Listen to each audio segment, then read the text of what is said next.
Okay, let's unpack this. Imagine having like a logical compass. Yeah. Yeah. A way to cut through all the noise and just figure out what truly makes sense, especially when you're faced with these, well, huge, really audacious claims. Right. Today, we're doing exactly that. We're diving deep into a topic that's, I mean, as old as philosophy itself, but it's also something that feels incredibly relevant, potentially even for tomorrow's headlines. Yeah. The nature of divinity itself. Hmm. And specifically, we're going to logically unravel why any being who claims to be divine, especially if they have obvious flaws, just, well, logically can't be. Yeah, it's a fascinating puzzle. We've got a stack of sources here, some really rigorous arguments, observations, and they should help us pull out the really important nuggets of knowledge. Our mission today, to equip you with the rational tools to spot true perfection and, well, expose false claims. And what's really interesting here, I think, is that we won't be leaning just on belief or, scripture alone, not primarily anyway. Right. Instead, we're going to build a solid logical framework, piece by piece. It demonstrates the necessary qualities, the absolute must-haves of a truly perfect being. Okay. And this deep dive will show how any claim someone makes to divinity can be measured against these, absolute benchmarks. And if it falls short, the contradictions become immediately obvious. So it's like a logical test. Exactly. And it really makes you think, doesn't it? If we can rationally figure out what ultimate perfection must entail, how does that change how we look at truth itself? Okay, so to understand why some claims about being divine are just impossible, we first need to pin down what true perfection actually is. Our sources lay out this powerful framework they call the argument from completeness. Think of it like building an unshakable structure. You need that super strong foundation before you can even think about the walls. Absolutely. Can't build on sand. So let's start with that bedrock. The idea of a single eternal originator. Indeed. And this foundational idea, this premise that there exists a single eternal originator, it's absolutely critical. Can't stress that enough. Okay. And it's backed up by 4 distinct logical arguments that actually come before the main argument from completeness. Think of those as pouring the concrete for our foundation. Okay. Concrete pour number 1. What's the first argument? That's the argument from substantial origination. Just, look around you. Material things, a tree, a person, even a galaxy, they come into existence and they go out of existence. Right. Nothing lasts forever in the physical world. Exactly. They aren't eternal. So since they aren't eternal, they must have, originated from something else, something outside of them. Internal source. Yeah. And this originator, the source, it has to be eternal itself, and it has to be capable of bringing things into existence from, prior conditions in a way that's fundamentally originative. It's like the strongest version of cause and effect. If a baby needs parents, right, then the very stuff those parents and the world are made of, that all needs an ultimate independent source. The first cause, the one that doesn't need a cause. Precisely. So the core idea, everything we see that exists needs an ultimate, independent, eternal source. But what if it's just, an endless chain, like one thing causing the next, forever back? That leads us right into the second pillar, the argument from contingency. Contingent just means something that depends on outside causes and doesn't have to exist. It could have been otherwise. Like this microphone. Or me. Exactly. Most things are contingent. Your coffee cup, this planet, they could have failed to exist. And here's the kicker. Even if you have a billion contingent things lined up, the whole chain is still contingent. It still depends on something outside itself. Okay, so adding more dependent things doesn't make the whole pile independent. Not at all. Therefore, the entire set of all contingent things, stretching from the infinite past to the infinite future, must ultimately depend on a necessarily existing, absolutely independent external cause, something that holds it all up. And this cause, this maker, it has to exist. It must exist. It's impossible for it not to exist, logically speaking, given that contingent things do exist. Okay, that makes sense. No matter how long the chain of dominoes, you still need that first finger to push, the one that wasn't pushed itself. But what about multiple creators? Could there be like a divine committee? Good question. That's where the argument from isolation comes in. It demonstrates there can only be one creator. Why? Because everything in our universe, all created things, seem to be interconnected, causally linked, part of one big system. No truly separate pockets. Right. And this universal interdependence, it rules out multiple sufficient creators. Because if you had, say, divine partners, they would logically have to depend on each other somehow to coordinate or create a unified reality. Which would make them dependent themselves. It undermines their absolute independence, making them contingent, not the ultimate necessary cause. Like if one God made the dust and another made the life from the dust, they'd be relying on each other, not truly independent. Gotcha. And then there's a fourth argument, just to really hammer it home. Yeah. The argument from subjugation. This one points out that you can't have two equally powerful creators. Right on. Because of something called the impossibility of overdetermination. Think about it like this. Imagine two different builders, both claiming they alone, completely and sufficiently, built the exact same house at the same time. It doesn't work. Only one can be the true sufficient cause. Exactly. So since God, the originator we've established, is the eternally sufficient creator for the entire interconnected system of effects, any other assumed creator would logically have to be less powerful, And therefore, subject to the first one, making them just another dependent creation, not a co-equal God. It logically collapses the whole idea of multiple independent, equally powerful deities. okay, wow. So if you're keeping track, we've now built this really solid foundation. There's one absolutely independent, necessarily existing, eternal originator. That's huge in itself. It really is. Now, as we build the walls of our logical structure, let's look at the building materials, the perfections we see around us. This brings us to our second main premise, the idea that perfections are possible in the created world. Right. This premise, perfections are possible for originated beings, is based on just looking around, direct observation, we see it. Like what kind of things? Well, created beings, humans, animals, whatever, they possess attributes like power, sight, hearing, knowledge, will, life, even things like compassion, wisdom, beauty, moral character. Things we generally consider good qualities. Yeah, exactly. The mere fact that these exist physically is evidence they are possible and, according to the argument, actualized by God. Even potential perfections, like, say, an infertile man being cured and having a child that shows God's ability to bring about perfections that weren't there before. The core idea here is perfection isn't just a wish. It's an observable reality in creation. But hang on, couldn't someone argue that's all subjective? Like, beauty is in the eye of the beholder, that kind of thing. Is perfection really objective? That's a really sharp point, and yeah, our sources definitely tackle that. While sure, personal taste exists, some attributes like knowledge or power are objectively good. The sources call them great-making properties. Great making. Yeah, they add to the ontological positivity of a being. They make it more of what it is, moving it away from privation or lack. Think about it. A knowledgeable person is objectively better off in that respect than an ignorant one, right? Regardless of whether you personally like smart people. Okay, I see. It's like judging an action by its consequences rather than just feelings. Sort of, yeah. It points to an objective value.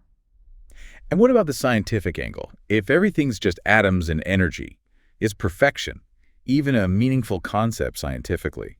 Does it really exist, or is it just an emergent idea? That's another great objection people raise. But even within a purely physicalist view, things like worth or value can still be seen in physical structures. Take a masterpiece painting. Materially, it's just canvas and pigment, same as a random paint spill. Right. But the arrangement gives it objective value. You can empirically verify things about it. The skill needed to make it, the predictable emotional responses it triggers. This shows that even physical things can have different levels of objective worth or perfection based on their structure and properties. So just because something is reducible, like heat is just kinetic energy, doesn't mean it isn't real or doesn't have positive value. Exactly. Reducibility implies presence, not absence. Yeah. Human power, knowledge, beauty, they're real, even if they emerge from complex interactions at a fundamental level. Okay. And crucially, our sources say we don't need to already believe in God for this to make sense. That's vital, yeah.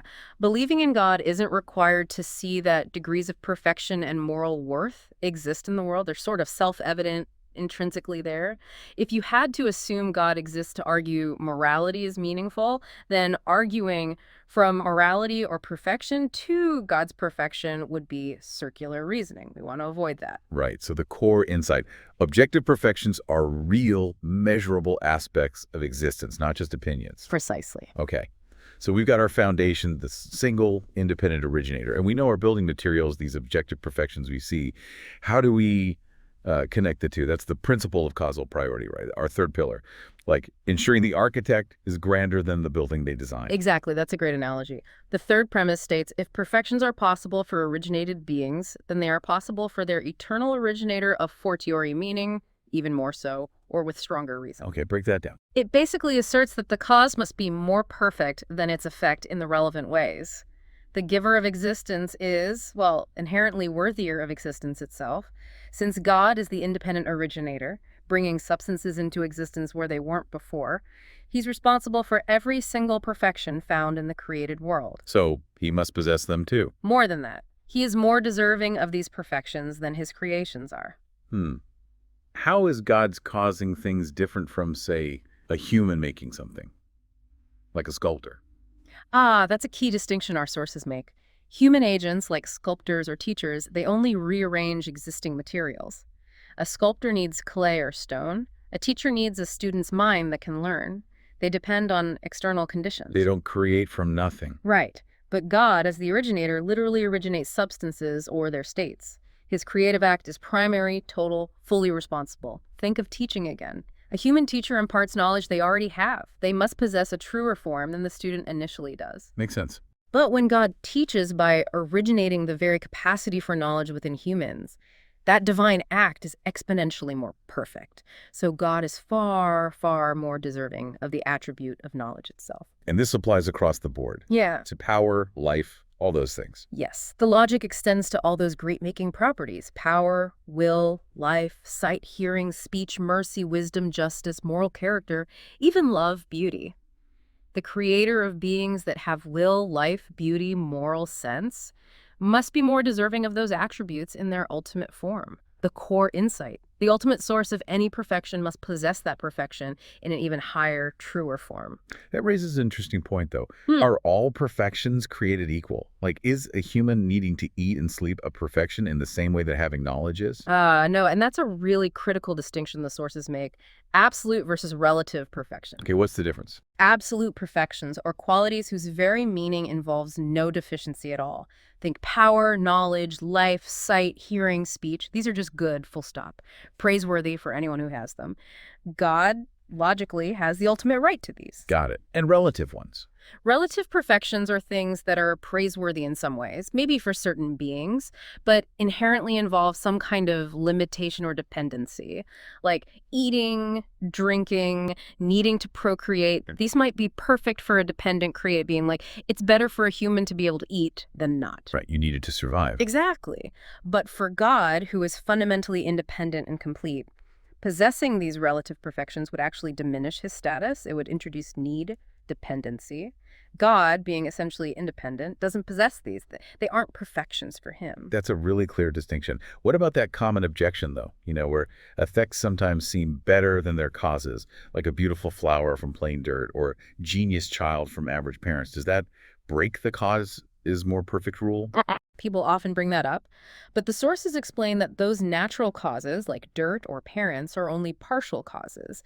They act in partnership with lots of other factors, or they're more like material conditions rather than the sole efficient cause. So the dirt doesn't create the flower's beauty all by itself. Exactly. It's a condition through which life and beauty manifest, driven by sunlight, water, genetics, ultimately tracing back to the originator. God, however, is argued to be a fully independent, purely efficient cause, bringing things into existence, fundamentally transforming them. Every perfection in creation ultimately owes its existence entirely to him. So God still deserves the highest form. Yes, he deserves the truest and highest form of all those absolute perfections. The core insight remains. God's unique, independent causation means he possesses the ultimate form of all true perfections. Okay, we've got the originator. We know objective perfections exist, and we know the cause must be more perfect than the effect. That brings us to the fourth and final pillar, the roof of our argument, the principle of preponderance. This sounds important. It locks in God's perfection as necessary and maximal. It's extremely powerful, yes. This fourth premise states, if perfections are possible for an eternal originator, then they are necessary for that eternal originator. So if God could be perfect, he must be.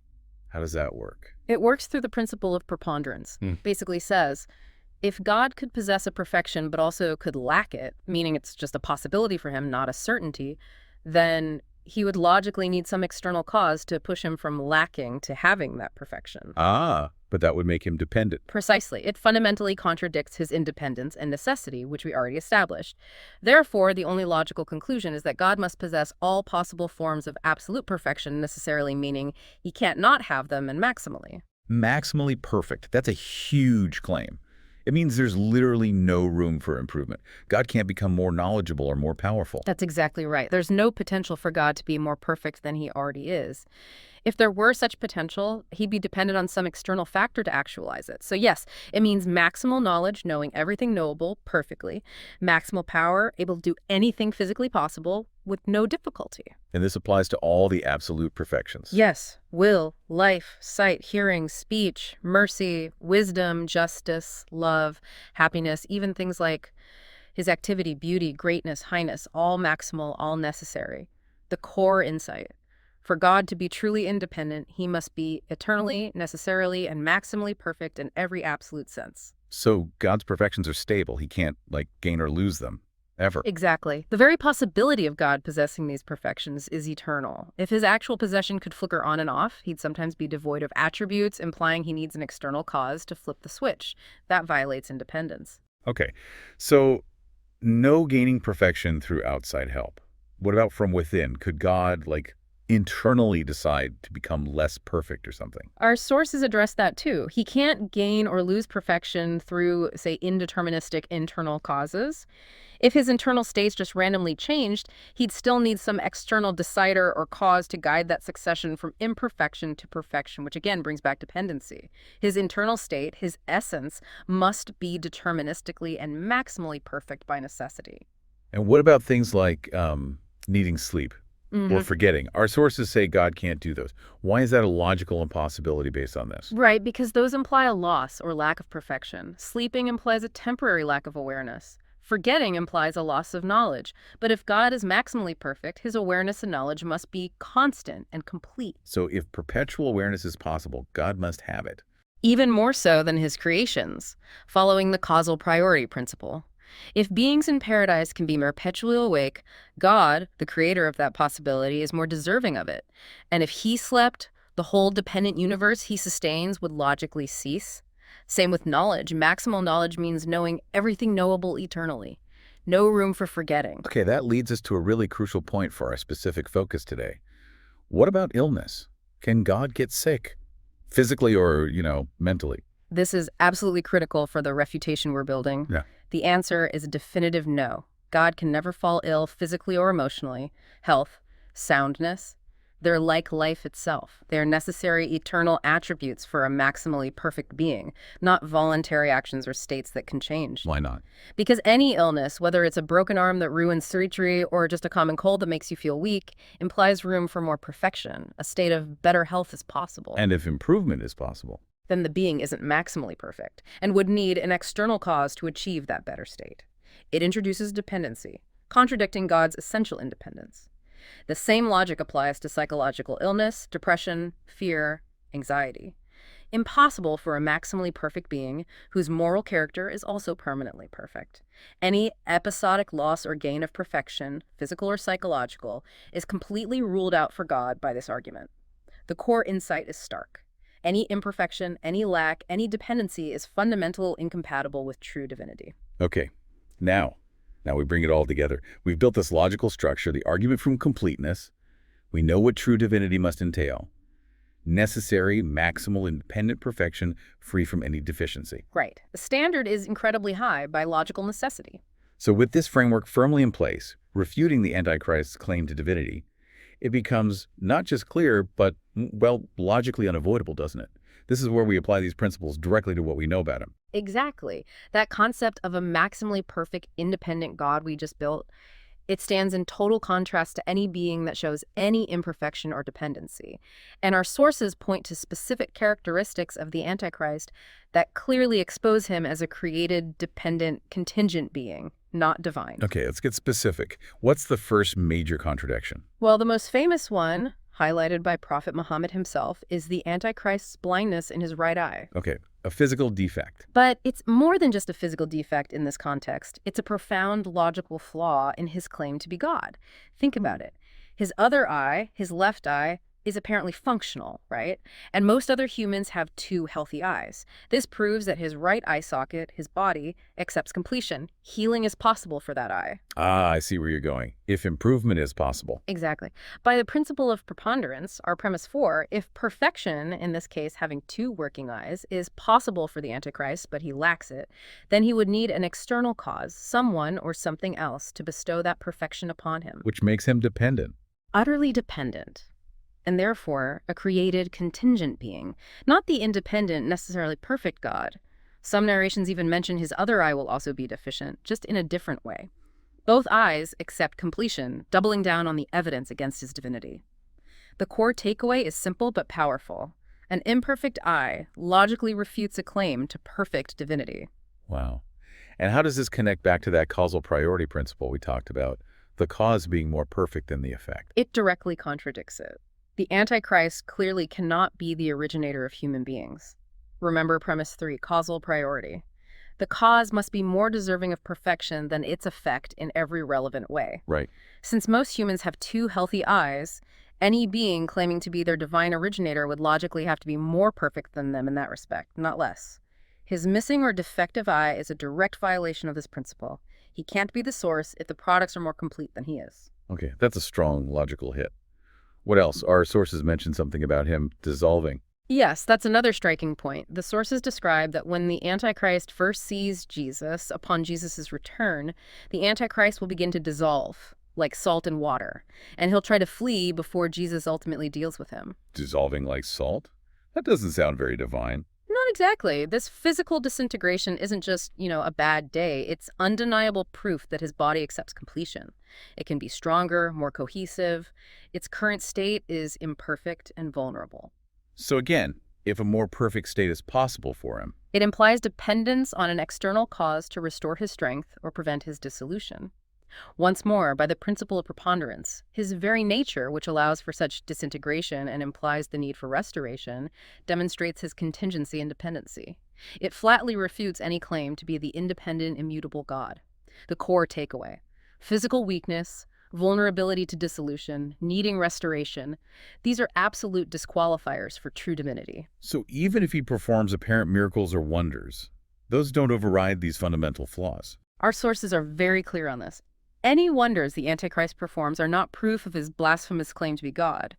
They are a test for humanity, for believers. The inherent logical contradictions in his very being, the imperfect eye, the dissolutions which you can understand through the argument from completeness, already prove his claim is false.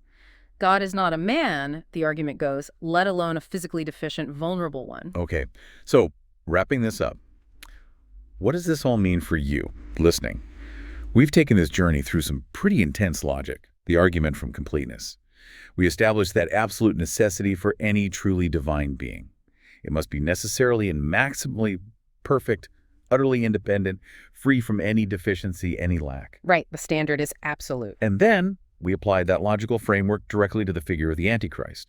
We systematically refuted his claim to divinity, not based on just saying so, but using rational arguments drawn directly from his documented imperfections and dependencies, his eye, his dissolution.